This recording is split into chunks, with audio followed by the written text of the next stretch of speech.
Counselling officer হিসাবে আসলাম। আপনার জমিতে কি দিছিলেন? কাউন্সিল ব্যবহার করছিলাম ভাইয়ার কোম্পানি। হুম।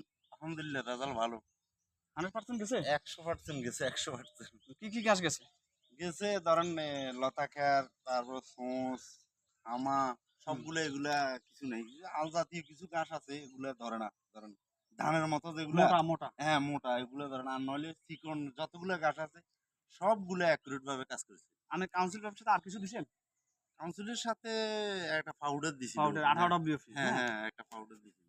ও, তাহলে আপনার রেজাল্ট হইছে। ভালো রেজাল্ট হইছে। আলহামদুলিল্লাহ ভালো তো আপনি রেজাল্ট। একটা কাজ করবেন, যেহেতু আপনার রেজাল্ট হইছে, আপনার পাশে বন্ধুরা আছে বা পাশে যারা করে, যেমন এই যে পাশে জমি, জি, জি। অনেক আপনার ঘাস, আপনারটাতে কিন্তু একেবারে পরিষ্কার, হ্যাঁ? হুম। আপনি ওদেরকে বলবেন, নাকি? অবশ্যই হ্যাঁ, বলবো ওদেরকে রেজাল্ট ভালো কৃষক অবশ্যই এটা ব্যবহার করে ফায়দা পাচ্ছে। জি, বুঝছি। যেমন একটা জমিতে যেমন 15 ঘন্টা জমিতে অন্তত পক্ষে 8-10 গাউর লোক লাগে। লোক তো লাগে। এখানে 700-800 টাকার যদি ওষুধ ব্যবহার করেন বাস শেষ ঘাস ধন্যবাদ। যথেষ্ট হ্যাঁ হ্যাঁ, এটা ফাইন। ঠিক আছে, ধন্যবাদ। ওকে, ফাইন ওকে কথা ফাইন। বলছেন। ঠিক আছে, ঘাস গেছে আপনার।